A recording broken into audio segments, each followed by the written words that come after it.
Have you ever had a day that seemed terrible, only to realize later it was a blessing in disguise? Or a moment that felt like good fortune but led to unexpected pain?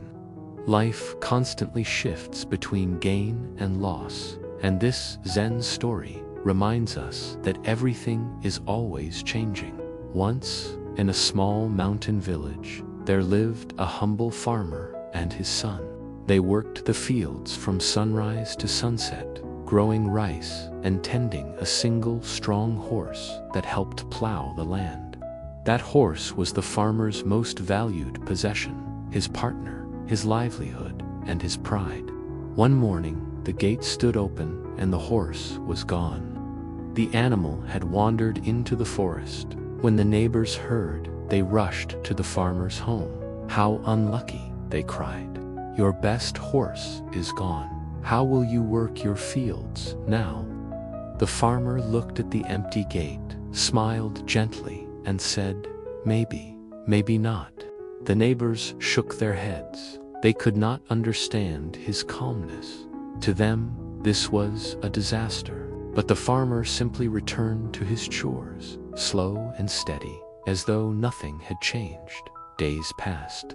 Then, one afternoon, the missing horse returned, and with it came two strong wild horses. The farmer quickly closed the gate and smiled. The neighbors came running again.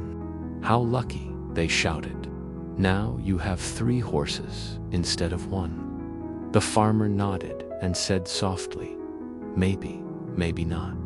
Soon after, his son decided to train the wild horses. They were powerful and untamed. On the first attempt, one horse reared and threw the young man to the ground. His leg snapped badly, and he cried out in pain. The neighbors gathered once more. "How unlucky," they said. "Your son has broken his leg. Who will help you in the fields now?" The farmer bandaged his son's leg, sat quietly by his bedside, and replied, "Maybe, maybe not." Weeks later, the king's soldiers rode through the village. They were conscripting every able young man for war. But when they saw the farmer's son lying in bed with his broken leg, they passed by. The neighbors sighed with relief. "How lucky," they said. "Your son is spared from the war." The farmer looked out the window at the setting sun and said once again, "Maybe, maybe not." What does this story teach us? At first glance, it seems the farmer is indifferent, almost emotionless. But in truth, he is deeply wise. He understands that fortune and misfortune are 2 sides of the same coin, forever spinning in life's hands. The neighbors lived in reaction, up when things went well, down when things went wrong. Their happiness depended on the moment. The farmer's peace came from something else, acceptance. He knew that life is too vast, too mysterious to label every event as good or bad. Think about it. How many times have you celebrated something that later brought pain, or suffered through an event that turned out to be a blessing? A failed job interview that led to a better career, a breakup that opened space for true love, a delay that prevented an accident. Life's meaning unfolds slowly, and wisdom waits for time to reveal it. The farmer's phrase, "Maybe, maybe not," is a meditation in itself. It's an invitation to pause before judging.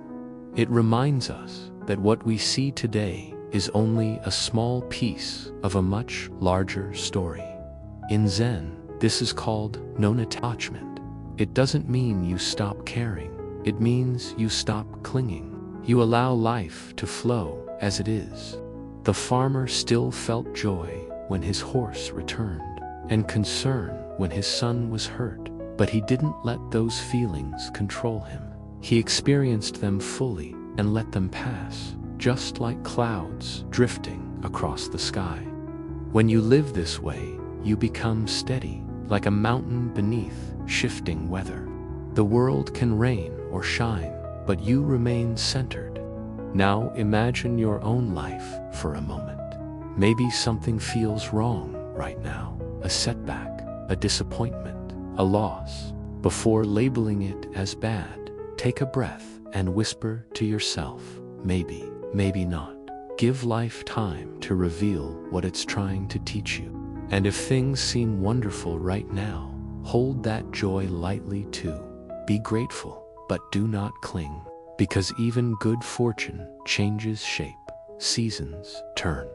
What matters is not the event, but your balance within it. The Zen masters teach that peace does not come from controlling life, but from moving with it. The farmer knew this. That's why his heart stayed calm through every twist and turn. As night fell on the village, he sat outside his home, watching the moon rise over the fields. His son slept peacefully inside. The horses grazed quietly nearby. The air was still, the world uncertain, and yet perfectly whole. He smiled to himself and whispered one last time, maybe, maybe not.